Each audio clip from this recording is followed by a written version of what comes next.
Welcome, everyone, to Authors at Drucker. I'm Dave Specht, Director of the Global Family Business Institute at the Drucker School of Management. At the Drucker School, we aspire to become the global meeting place for the world's most influential business-owning families. This conversation today represents progress towards our achievement of that objective. Want to say a special aloha to our friends at BYU-Hawaii, the students that are joining us today. Thanks for coming. Authors at Drucker is an interview series where we feature top authors that write about issues impacting business-owning families. Authors at Drucker is made possible from the generous sponsorship from the James E. Hughes Foundation. The foundation is dedicated to advancing the study of family governance and generational well-being. We at the Drucker School feel very well aligned and very grateful to Jay Hughes and his foundation. Last month, we heard from Amy Hart Klein, who's the author of Finding Her Voice. If you missed it, please visit our website so you can listen to the recording. And before we begin, I wanted to mention two other exciting initiatives happening at the Drucker School Global Family Business Institute. The one is showing up on the screen here. We've just launched our certificate program in advising family enterprises. And that one is 6 modules that institutions that want to train their advisors on how to navigate and work more effectively with business owning families. That one's available now. The other one that we're excited about is the Generational Wealth Masterclass. And these are all topics around the non-financial challenges of generational wealth. So if you have any interest in that, feel free to shoot me an email and I'll put you on kind of the early list. And my email is david.specht, S-P-E-C-H-T, @cgu.edu. Okay.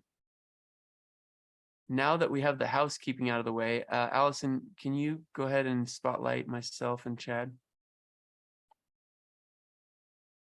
Thank you. So today I'm joined by Chad Ford, author of Dangerous Love, Transforming Fear and Conflict at Home, at Work, and in the World. Chad has been living, I would say, 3 to 5 lives simultaneously. He's an international conflict mediator, which we just learned that he was on a call at 3:30 this morning. So we're glad you're still awake for us, Chad. He's also a college professor at BYU-Hawaii, and thanks to that, we have a lot of students on our call today. He leads the David O. McKay Center for Intercultural Understanding. He's also a senior consultant and facilitator at the Arbinger Institute. And if that wasn't enough, for years, he covered the NBA and the NBA draft for ESPN. I think each of these roles, Chad, probably deserves an interview of its own, but we're going to try to focus on your book today. So thanks for joining us. Thanks for having me, and aloha, everyone. So Chad, before we dive into the book, I'm always interested in the backstory as to, why someone becomes so interested. We know that writing a book is not easy. It takes a lot of work. And so I'm interested in kind of a little bit of the backstory of what made you so interested in conflict and being able to navigate it in a healthy way. Yeah, I actually think it started young for me. Growing up in an interracial community where there was a lot of racial conflict in Kansas City, Missouri, and being young and not actually being very alive or aware to it, but it's starting in middle school and in high school to start to see the disparities in outcomes, the way different people were treated, and just having a lot of questions and restlessness with why things were the way they were, right, in the places that I grew up. And I didn't really know what to do with that, or I certainly wasn't thinking about studying conflict at the time. And it wasn't really until I got into undergraduate school and I started studying history after multiple majors. I was a film major for a while, English major, a number of different things, that I saw myself being drawn again to conflict, thinking about conflicts, what caused them, drawn to civil rights leaders and other people that had effectively transformed and managed conflict. And one of my mentors at the time was a Native Hawaiian rights attorney and activist, Bill Wallace, who was here in Hawaii, who was working on Hawaiian sovereignty issues. And he really became a mentor, encouraged me to go to law school. I ended up going to law school at Georgetown, studying international law and thinking about human rights and indigenous rights or what have you. And then when I was at law school, again, I'm sure there might be some lawyers on the call. It wasn't for me. Maybe that's the best way to describe it. I felt like I was learning more how to create conflict than actually like really change it and transform it. But early in my law school career, Dennis Ross, who was the chief negotiator for U.S. peace in the Middle East, on the envoy there, came as a speaker to Georgetown and talked about his work negotiating the Middle East peace process. And it really just lit a fire for me. At that point, I was really interested in what he did and how he did it. I ended up actually talking to him after his talk to a bunch of Georgetown students. And that led me out to George Mason to study under Wallace Warfield, who had worked with Dr. King and was one of the first African-American mediators in the Federal Mediation and Conciliation Service, and to doing alternatives for violence in DC, and ultimately working for the United Nations in Northern Ireland during the peace accords, all while in grad school.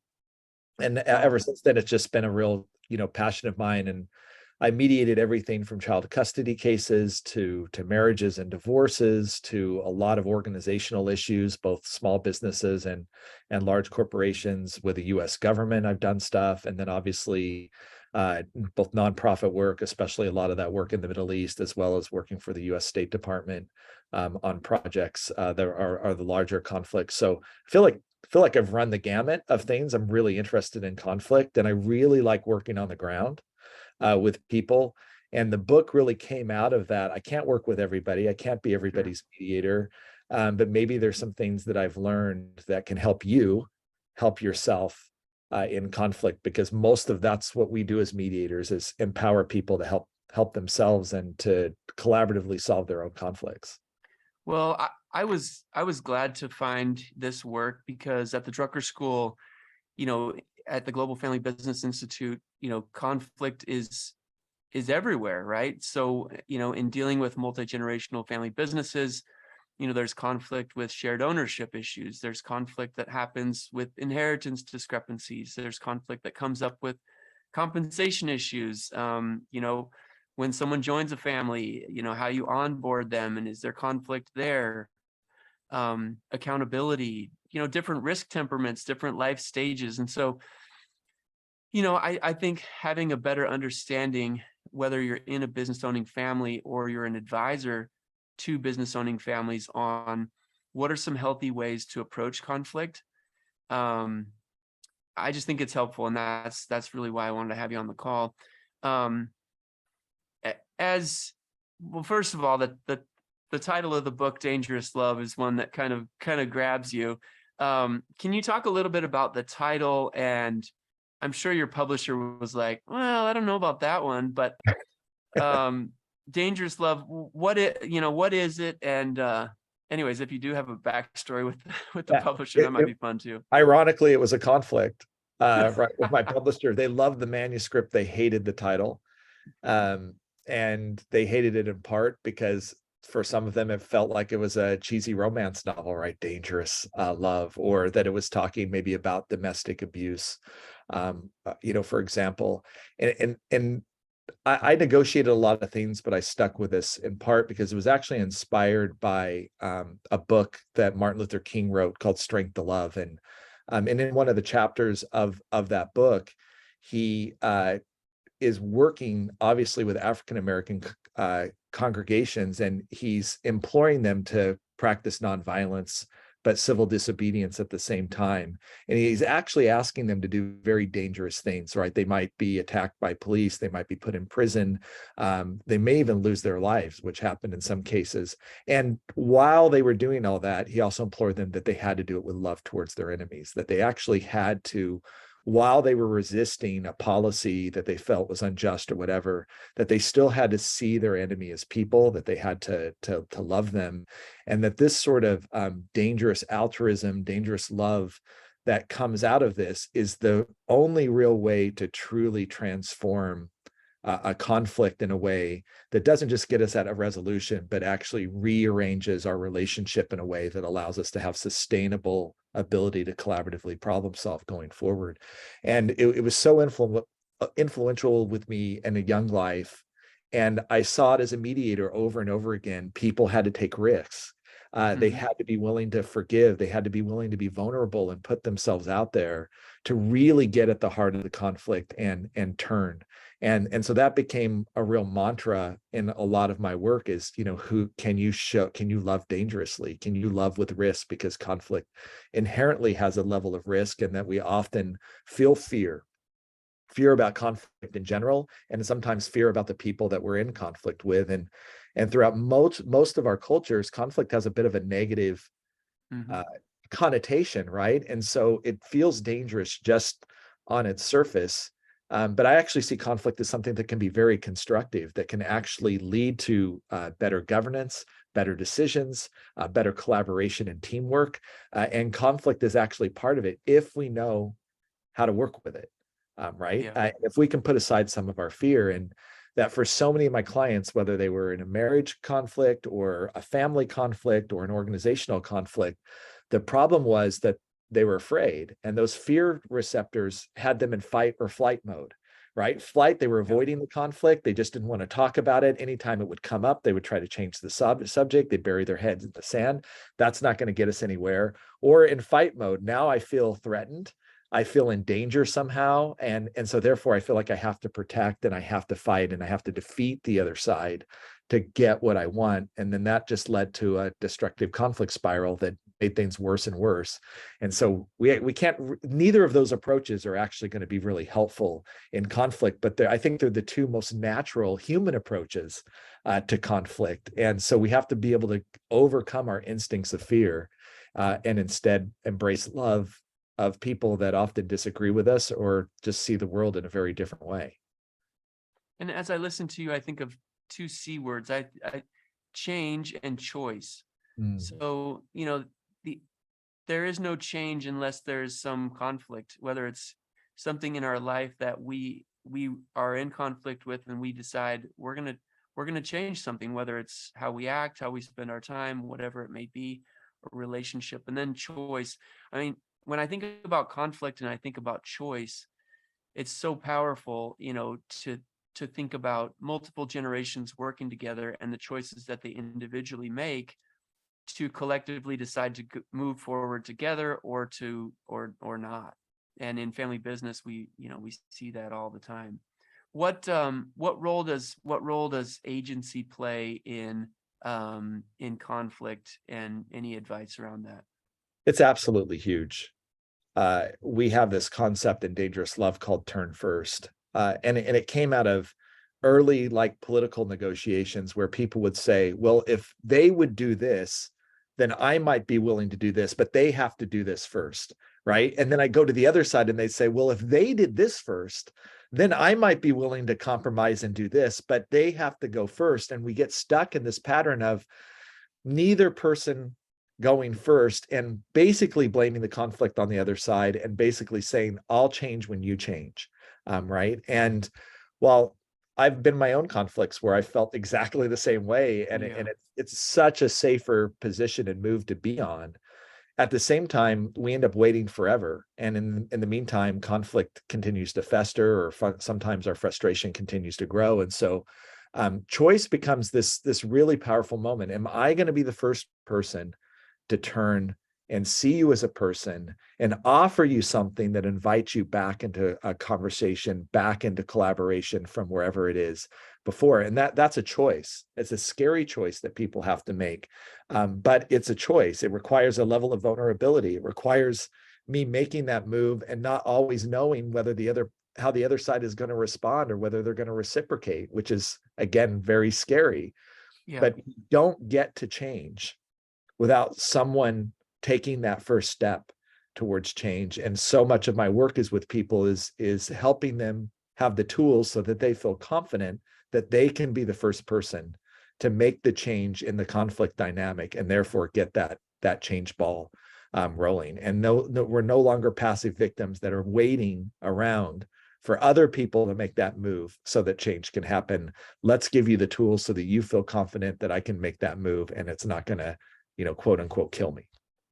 So one of the ways this is applied in business owning families, especially for your students on the line, if they're going into their own family's business, is typically there's a, there's a respect level for the senior generation, and we're not going to talk about ownership or compensation or a path to leadership until they bring it up, because it seems like we're being impatient, we're being greedy. And so, I mean, how would you apply some of those principles to that specific scenario? I think I think there's a big misconception in conflict that doing conflict badly is advocating for what I want, and doing conflict well is just giving other people what they want, right? Like that the solution to that is to be really respectful, give other people what they want, and then hope that then they'll reciprocate back. And I actually don't think that that's particularly a great strategy for people, because often people don't know what you want or what you need out of the process, and so therefore they'll take what you give them, but they might not actually reciprocate, and then that leads to hard feelings and frustration and what have you. And so really learning how to do two things simultaneously that may seem contradictory. One, I have to be really alive when I'm asking for something of what are people's needs, concerns, and challenges. Do I understand what I'm asking for? Or do I understand how it's going to impact them?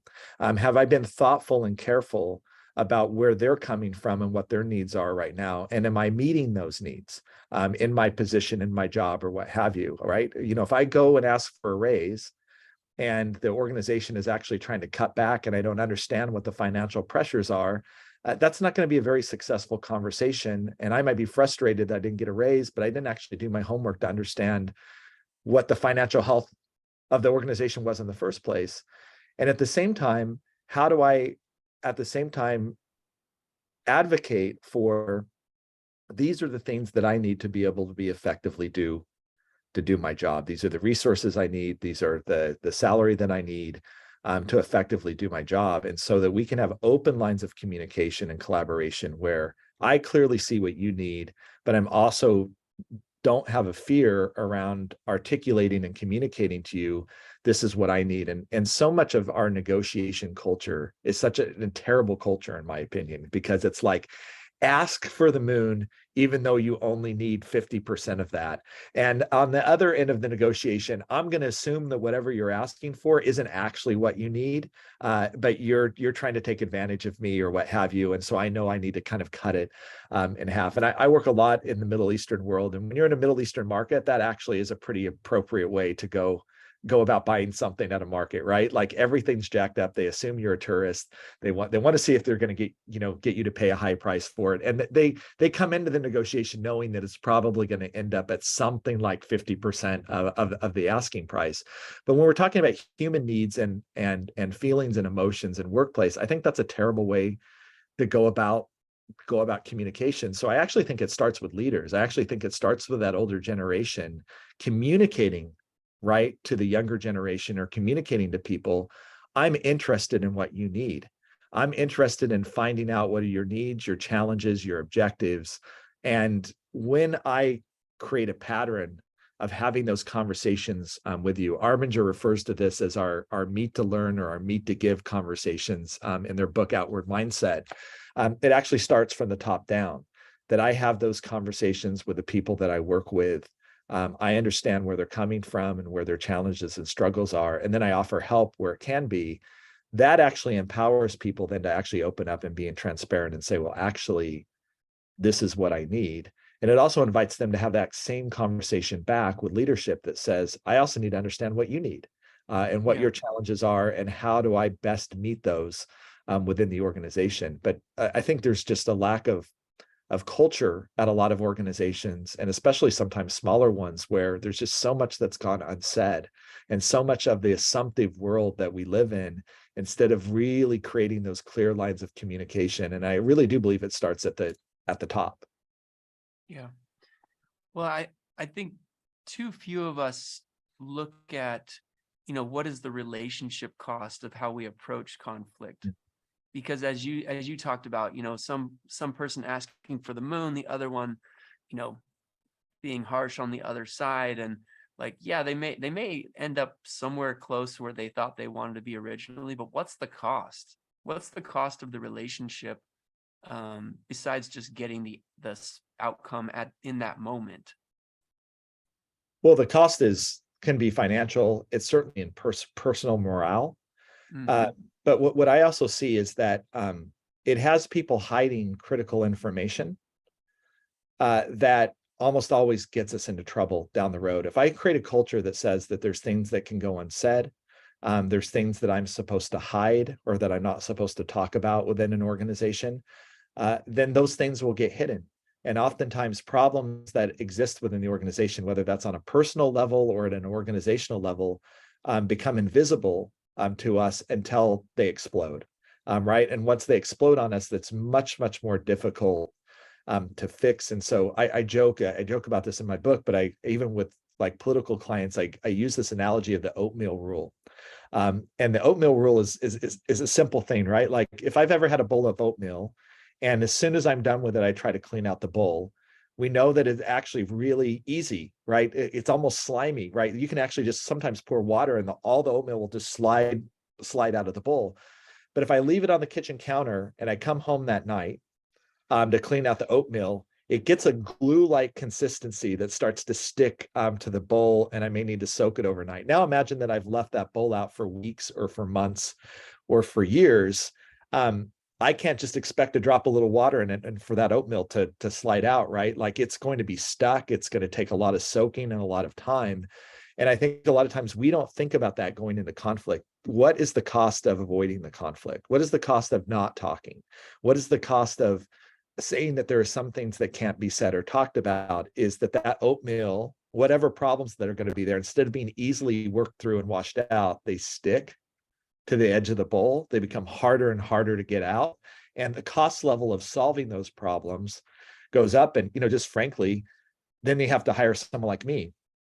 And I can be really expensive, right? And you don't need to hire with me if you've got the right processes and procedures in place early on. And that's usually when I get hired, is when that oatmeal is so stuck that people feel like they can't get it out anymore, and it's going to take a lot of time and frankly a lot of money. Yeah. One of the things that we deal with in generational family businesses is this tug of war between the desire for continuity and the need for control. Mm. And that is a huge place where conflict crops up. So let's take a case where you have maybe three partners, and they each have kids in the rising generation. They're saying, we want this business to be a generational family business, but there's a lack of willingness to talk about a path towards ownership. And so have you seen organizations basically decide how they're going to navigate conflict before they're ever in conflict? It's something I advocate for, but it sometimes falls on deaf ears. Yeah, of course, right? We want to be spending our time helping things go right instead of constantly just putting out fires and dealing with things when they go wrong. The number one reason I hear people say they can't do it is either one, they don't have time, they're too busy putting out fires to actually have the time to have these talks, or they don't know how to go about having that conversation or what things to put into place. And it's really interesting if you think about a collaborative model of working together. One of our goals should be, regardless of our organization, is that we're training people to take our jobs constantly, right? And that we have a trust level that doesn't make me irrelevant to the organization. It doesn't make me disposable. It actually makes me really valuable within the organization, because I'm willing to take the time and energy to mentor people and give them increasingly challenging responsibilities within the organization so that they grow as people. And unfortunately, a lot of times when you see these, to use an Arbinger term, inward mindset organizations, it's the opposite. This is my turf. This is my thing. I don't want people to actually know what it is that I do, because that lends some sort of value that I bring to the organization, because everyone has to come to me to solve this problem. But what does happen when you're sick, or what does happen if there's a change of personnel? And then frankly, even if that's not the case, even if you believe I'm going to live forever and I'm going to be there forever.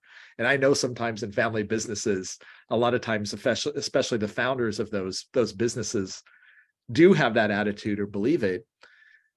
how do I really truly keep my family engaged if they aren't given additional challenges and responsibilities and feel increasingly like they are a part of the company and it's not just about the founder, it also becomes about them.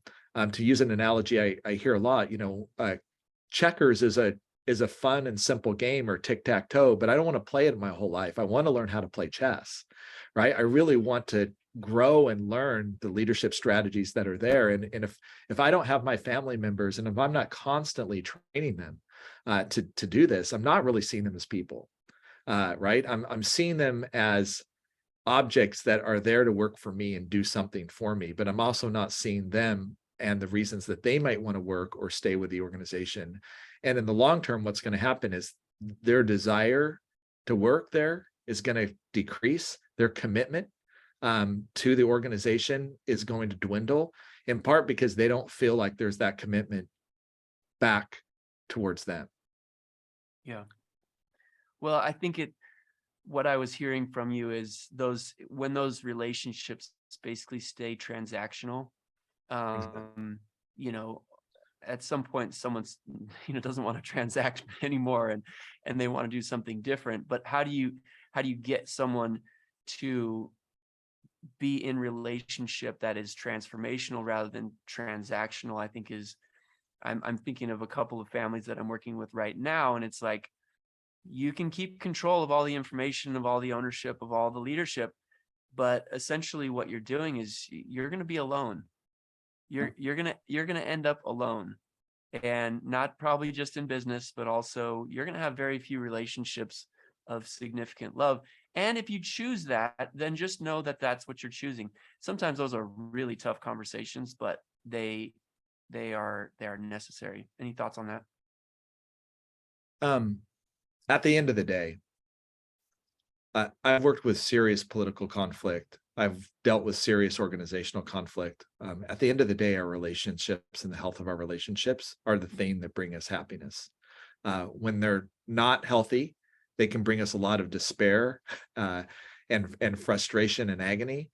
And when they're healthy, they can bring us so much joy and happiness in ways that anything else does. So it's amazing to me when I'm working sometimes with political leaders on the ground in the Middle East, that a problem that they're having with a teenage daughter is actually weighing more on their mind than the sort of global political situation that's surrounding around them, because it impacts them at the most deep and fundamental and intimate level, and something that they face every day. Or when I'm working with CEOs and other leaders of organizations, right? And this is really interesting in family business because it's now all mixed, together, and it's challenging, right? I think there's a lot of people that say don't work with family for this very reason, but I think that the people that really want to, I think it's a really brave thing to do.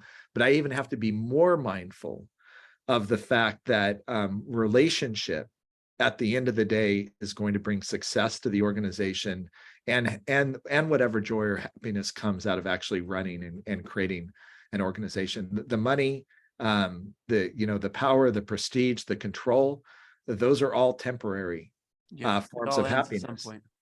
They all end at some point, but those relationships endure. And so keeping those at the forefront of our organization. And by the way, I believe this is true even in non-family businesses, right? Our joy in working in an organization is actually with people and connecting to human beings and other people, and not seeing them as objects that need to be controlled, but as actually independent thinking, interesting human beings that I can collaborate with and solve problems with together, and do great work with. And so to me, relationships are always the key. And that's why, we talk about when is conflict relevant? It's always relevant because it's almost always about relationship. And I like to use the term, I use it in the book a lot, conflict transformation instead of conflict resolution, because resolution implies, oh, there's a particular issue that we're fighting about and let's solve for that issue. But transformation to me is really about relationship. It's about how do I work with you? It's around the hows and the whys. And when I get that right, I don't have a lot of need for conflict resolution, right? Because I'm working in harmony with other people. And so I think that our focus really should be on that. And even as a mediator, that's almost always my focus. Yes, I know that we have this big issue that we're fighting back right now, but I'm actually interested in the relationship, and let's figure out what's going wrong there and how we can fix that. And then maybe if we can fix that, the other stuff is going to start to take care of itself. Yeah. I want people to be able to participate. So in the chat, if you have questions, we're going to try to take some of those at the end, but really, I don't want to hog the whole conversation, but I do have some more questions, but feel free to put your questions in the chat and we'll get to some of those towards the end. Chad, as you were talking, I was thinking about, a lot of conflict seems to arise as there's kind of a zero-sum mentality where there's scarcity, whether it's of resources or of power or whatever. What do you have any stories of how you've helped people, or are there any processes that help people to, change out of a zero-sum mentality? The Or a interesting fixed thing pie? about I it don't is, know what you want to call it. yeah, Fixed pie I mean, the interesting thing about a zero-sum mentality is it's stoked by a sense of fear.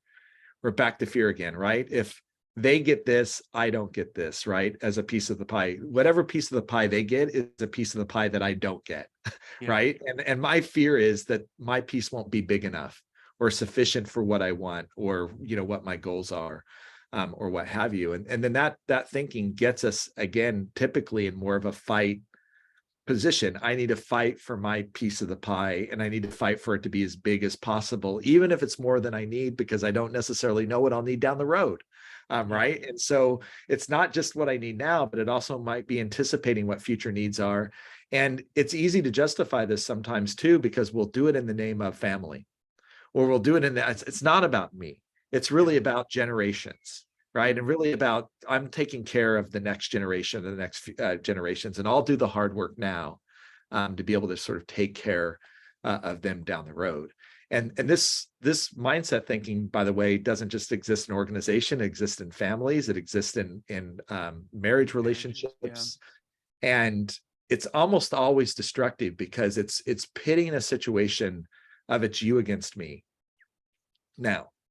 Right. And you see this a lot in organizations too, where even employees are pitted against each other for the resources of the organization, or right, I'm going to reward one person within the organization and maybe punish other people in the organization. And it actually reminds me of a story. This isn't a story that I mediated, but it just comes to mind of when Ford Motor Company was really struggling with their transition. They were losing billions of dollars a year, and they had a new CEO that came in, and he found out that the organizational culture that he inherited was this culture. Everybody's out for themselves. Everybody's job is to look good. This is the way to get promoted. This is the way to get raises, and never, ever, ever admit that we've made a mistake, right, within the organization, because that's going to look bad. And Ford's losing billions of dollars. Clearly, massive mistakes are being made right throughout the organization, and probably every department within the organization. But when he got his senior executives together and introduced a system of red light, yellow light, green light, everything's going well, yellow light, caution, red light, it's going bad, everybody's charts were green. Yeah. Right. And it was this scarcity thinking, everybody thinking like, I need to hoard as many resources towards me. I need to hoard even respect of the CEO. So I can't admit mistake, and I can't admit that actually our departments impact each other in certain ways. And then, of course, when the blame goes, how can this all be green? Everybody points the finger across the table and says, because their chart is actually wrong, right? Their chart actually should be all red, not green. And we inadvertently, I think, at times create these cultures within our organizations. And so I'm thinking about another organization that I worked with, where we did a lot of culture work and conflict resolution work with, but the sales department within the organization were based off of commission. And so when we started working and thinking about collaboration and seeing other people's needs and working together, or whatever, they said, why would I ever do that? Why would I help the person next to me? Because if I do, it's going to cut in to my commission. And if I'm the top salesperson every month, I get extra perks and bonuses from within the organization. I can't waste a minute helping other people, including sometimes even my customers, because all I really need to think about is sales, sales, sales, sales, sales. And so what was happening? Customer service was dropping off. People weren't working together. People were sabotaging each other inside the organization to get what they want. And what they lost track of was, yes, there's me, but there's the larger organization that is starting to crumble and starting to struggle. And so how do I move from a thinking of an me versus you to us thinking, from self-preservation to us preservation? And part of it is just beginning to realize two simple exercises I take people through. The first one is simply this. I want you to think about your manager. I want you to think about your peers. I want you to think about all the different people that impact you in your job. How do they impact you?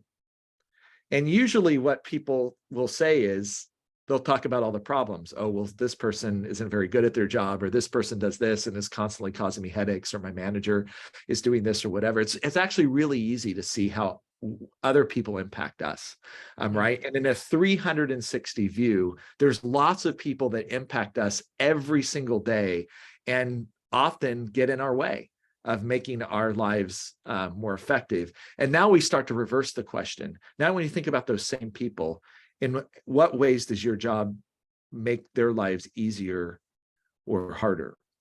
And this often, the answer for the people is, I don't know. Right? I don't know. To ask. And the minute that you don't know is probably should be a big smoke alarm going off. That means that, how do I collaborate with somebody that I don't actually know what it is that they're trying to achieve, that I don't actually even understand what my impact is? And also, it probably will tell me something about that first exercise that I put out. Why are they making my life difficult? They don't know that they are. Yeah. They don't know that they're making my life challenging right now, because they're as blind as I am right now. They're so focused on what it is that they're trying to accomplish and achieve that they're not thinking about what is the larger impact towards our organization and what have you. And that exercise often then leads to invitations to start having conversations and have those conversations around really just learning calls. I mean, this is what we always say, they're learning calls or they're learning meetings, which is essentially having the humility to go into someone's office and say, hey, David, how does someone in a position like mine affect you day to day? What about this? Vulnerable question. Yeah. And is there something that I could be doing to have a more positive impact within your, with you? Most of the time, after you answer that question, you're going to probably actually unsolicited prompt something back with, well, can I ask you the same question back yet, Chad? And then we can start to have that conversation. And so it's moving from a mindset of, this is self-preservation, it's about me and that's what my job is, to thinking it's about us preservation.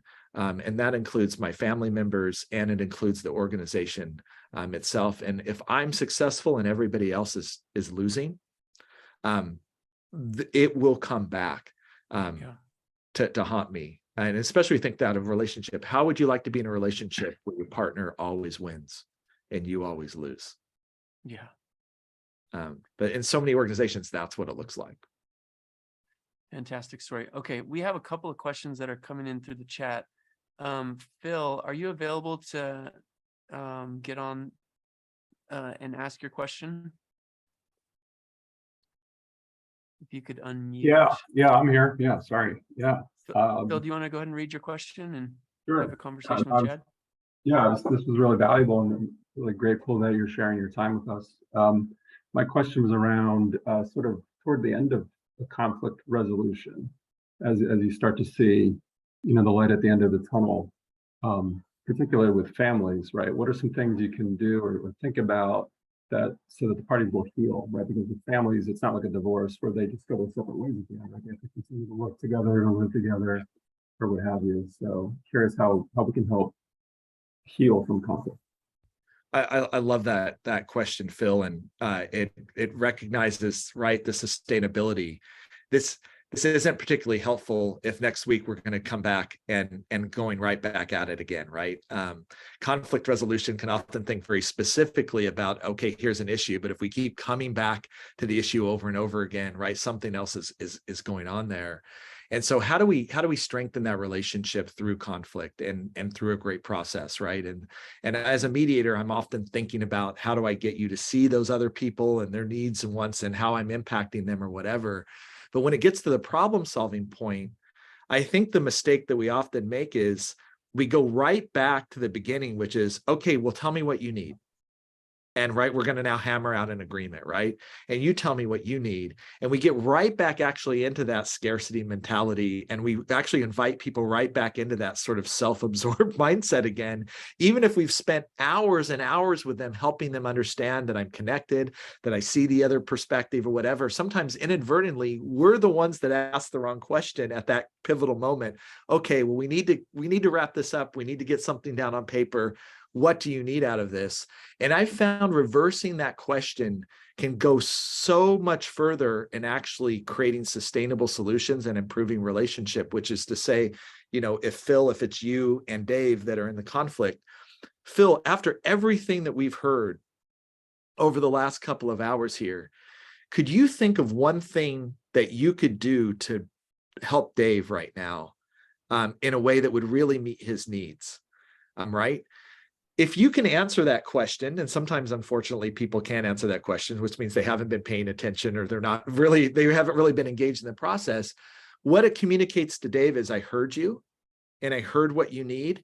And now I'm offering something that I think could actually be really helpful to you. And then as the person facilitating that, I would go to Dave and say, okay, Dave, would that actually be helpful? Phil says that he heard this, and that he thinks that this could be really important to you.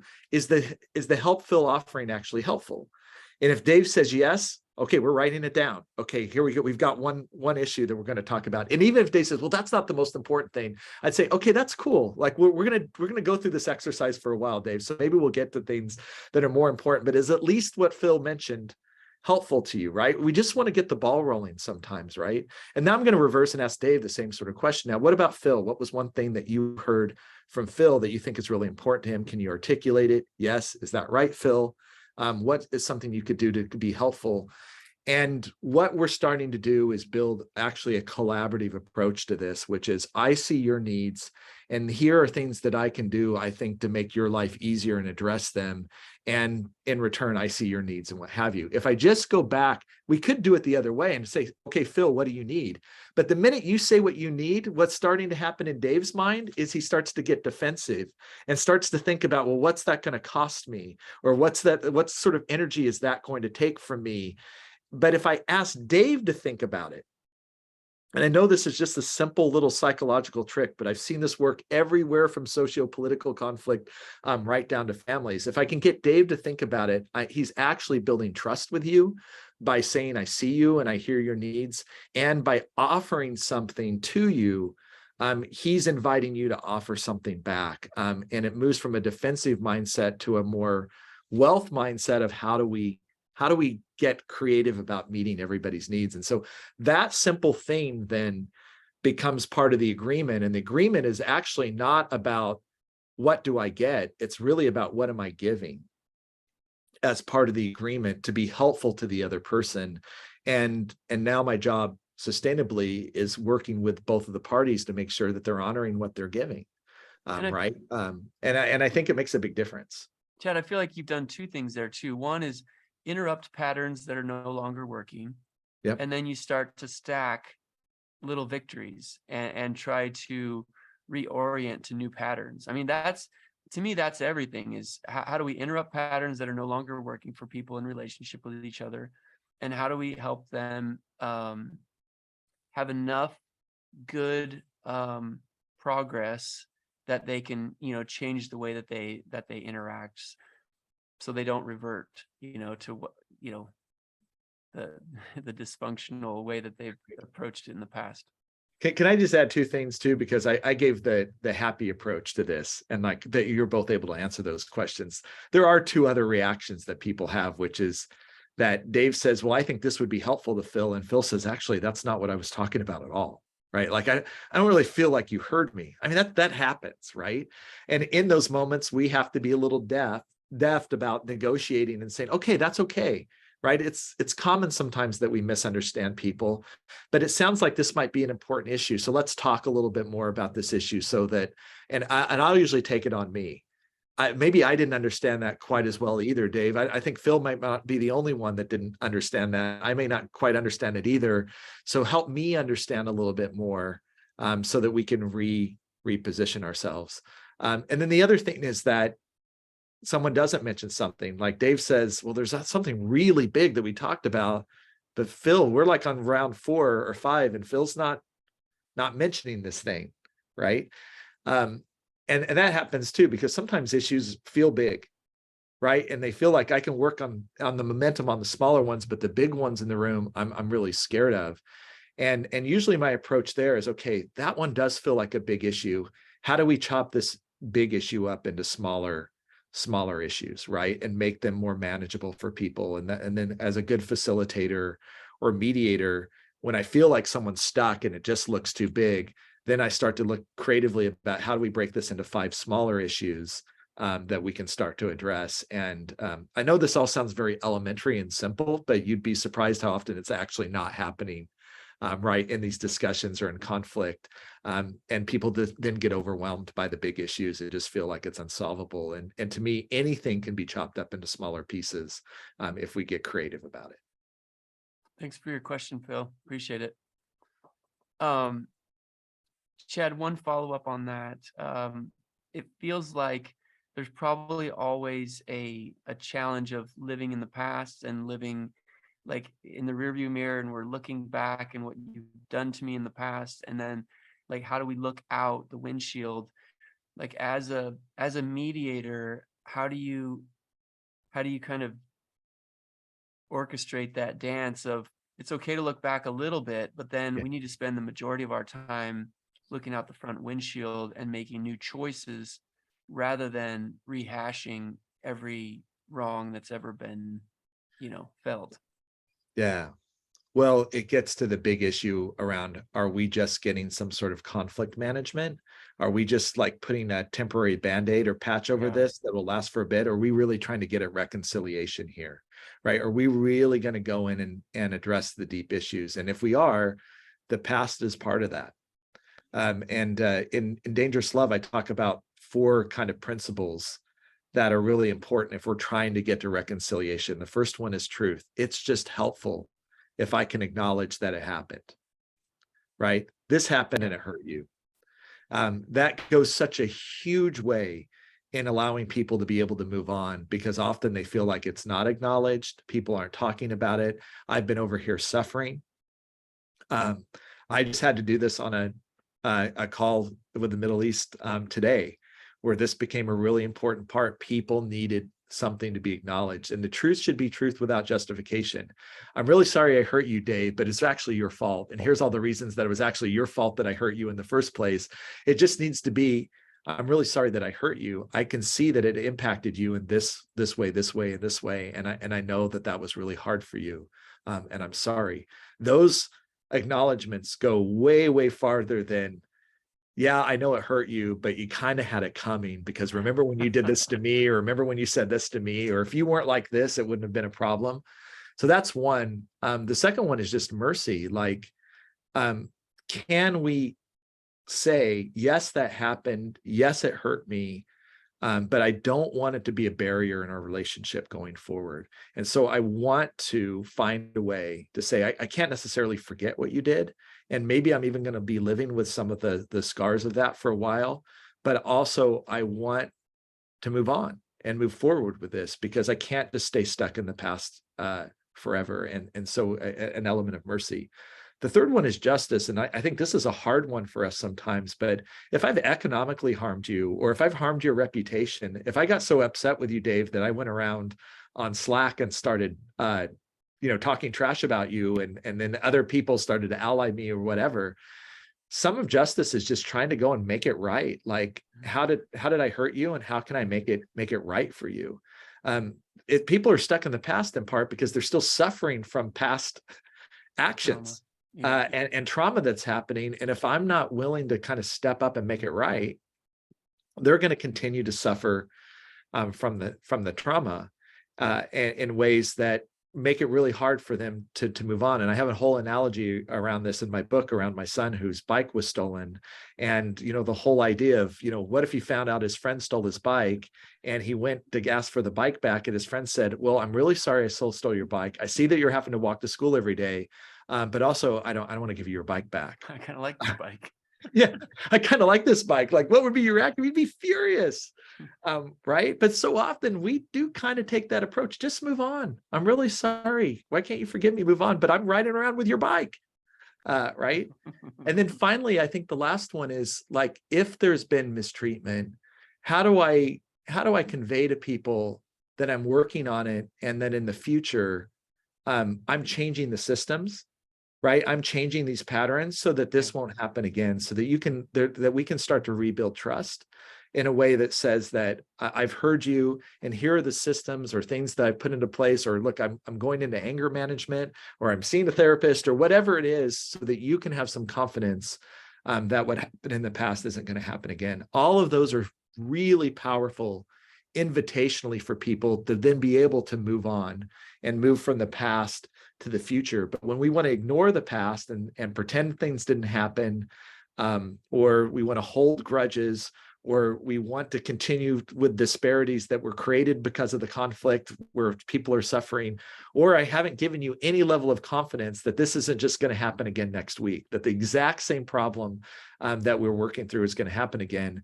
Yeah, people will stay stuck in the past, and people won't feel particularly confident about moving on. And so I actually think there's some really concrete things.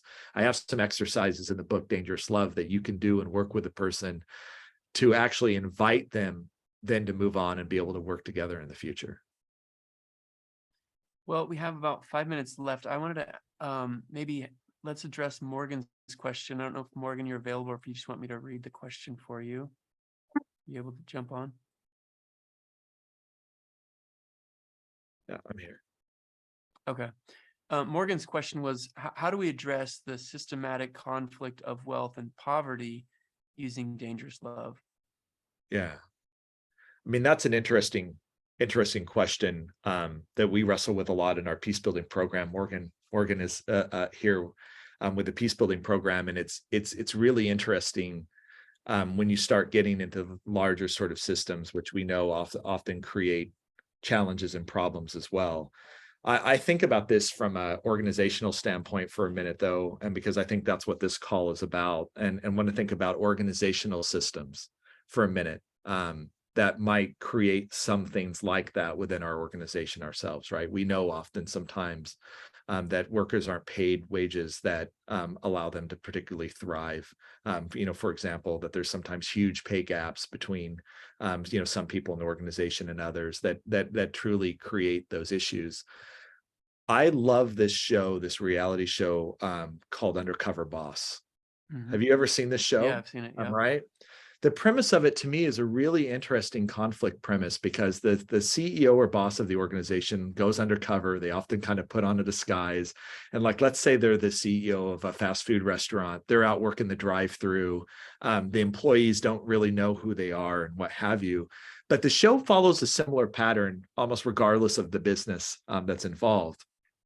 The CEO tends to get out of touch with what's happening at the lowest levels of the organization, what it's like to be working on a drive-through, what it's like to live on the salary of someone who's working drive-through, how the policies and procedures and benefits packages and everything else that come from the top impact the most vulnerable people at the bottom of the organization, and they get to know the actual human beings who work for them. So it's not just our drive-through workers or our staff. They start to have names, they have families, they start to see the challenges, they start to see a lot of these people are working multiple jobs or what have you.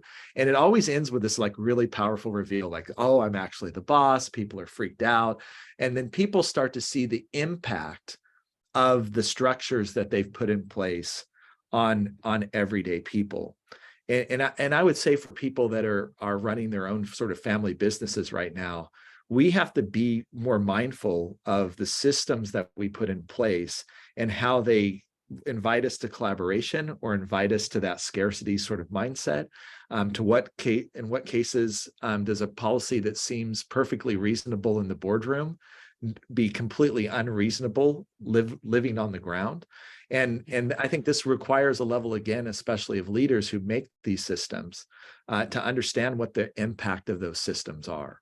And so for example, with one organization that we work with the sales, and they didn't want to collaborate, what is the impact of having a commission system and rewarding just one person in the organization? What does that do to company culture? What does that do to collaboration? And we have within our power to change that system in a way that actually invites more collaboration, and more just justice and equity within our organizations. And so to me, it actually starts because people create systems. Systems don't just exist in and of themselves. People create them and they maintain them, but it also means that they can change them. And they decide to change them when they understand the impact that it has on individuals and people on the ground. And if you don't feel alive to that within your organization, I can't think of anything that could be more helpful to your organization than to really try to get to alive and maybe having some of those learning conversations just with the most vulnerable people within your organization and say, how does someone in my job impact you? Right. And I bet sometimes you're going to get surprising answers to those conversations. One of the things I love about business owning families, many that I've met, is that they view their employees as almost family members. And so as we think about some of the challenges that you just talked about, I want to be careful to not say wealth creation and industry is not in conflict with poverty. I feel like job creation, I mean, obviously you have to have policies that are mindful, you have to have awareness, but I don't want to pit Exactly. Business against poverty, because there's a lot that are doing a lot of great things. When I think of, one of the families I work with in the Midwest, they have 2,000 employees, and one of their main goals has been, and one of the things that's been their biggest pride, is that they've never had to lay anyone off, which is like, wow, that's incredible. So, but I do think it is important to kind of really stay in touch with all levels of the workforce and look at our culture. I'm noticing our time is spent. Chad, do you have any kind of final thoughts or comments? Just appreciate you being here with us today. And conflict transformation is a skill, just like anything else. It can be learned. If you're struggling with conflict right now, like it can actually be learned. And when you have those skills, your confidence grows, and those parts of your brain that are creative, that are really important for collaboration and problem solving, start to fire when I feel less scared about it. And I really believe there isn't problems that are impossible to solve. I just think that it's actually convincing people that they have the tools and the ability to solve those problems. That is where the challenge is, more so often than the problems that we actually face with each other. And so I appreciate people that took out an hour of their time today to maybe, pick up a few ideas or skills to help along the way. I know as a world we need it, as families we need it, certainly as organizations we need it. And so just thanks for spending the time with us. Yeah, for those on the line, if you haven't invested in the book, buy it. Dangerous Love. Again, it will help you at so many different levels. For me, it's about relationship, in my family and how I treat my kids. And it's also about helping these business owning families to navigate their challenges. And ultimately, if you become skilled at navigating conflict, you become very, very valuable in the world on so many different levels. So it's a very marketable skill as well, if that happens to be your angle. But Chad, I want to thank you for coming and being so gracious with your time and sharing with us. Just one housekeeping item: next month, we'll have authors at Drucker. Tom McCullough will be joining us, and he's going to be talking about his book, Wealth of Wisdom. That'll be on February 16th. So invite you to come back. Thanks so much for your participation today. And again, thanks, Chad. Appreciate you. Thanks for having me.